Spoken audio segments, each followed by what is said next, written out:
নমস্কার বন্ধুরা, কেমন আছেন? আশা করি আপনারা ভালো আছেন। আমিও ভালো আছি।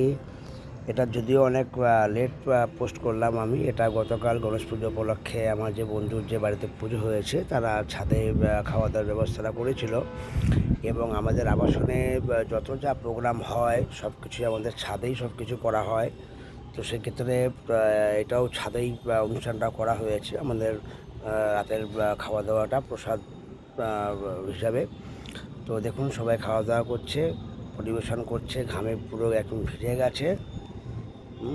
সবাই যে যেরকমভাবে পারছে পরিবেশন করছে, হেল্প করছে। দেখুন মানুষজন খাওয়া দাওয়া করছে গণেশ চতুর্থী উপলক্ষে।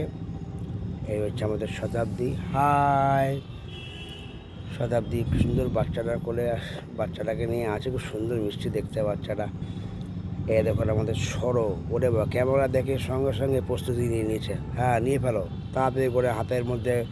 ও হ্যাঁ হ্যাঁ, চলো চলো চলো চলো, একদম ক্যামেরার সামনে দেখিয়ে দিচ্ছে আমি কত খাটাখাটি করছি। এখানে সবাই খাওয়া দাওয়া করছে। তোমাদের মেনুটা একটু দেখিয়ে দিই, যদিও খুব প্রসাদ হিসাবে যা হয় আর কি। খিচুড়ি, লাবড়া, এটা হচ্ছে তোমার পায়েস হয়েছে, আর কি হয়েছে, আর চাটনি হয়েছে খেজুর দিয়ে, বেশ আমসত্ত্ব দিয়ে, কিশমিশ দিয়ে দারুণ চাটনি হয়েছে। রান্নাবান্না খুব দারুণ হয়েছে। তিনি রান্নাবান্না করেন আমাদের যে কোনো অনুষ্ঠানেও তিনি রান্না করেছেন। তাকে আমি দেখাতে পারলাম না, আসলে বললাম না ভিডিওটা সেভাবে করতে পারিনি আর কি। এরা আমাদের আবাসনের সমস্ত আমাদের, এই দেখুন মিতালিদি। হাই মিতালিদি, ক্যামেরা দেখে একদম স্ট্যান্ড বাই হয়ে গেছে। আমাদের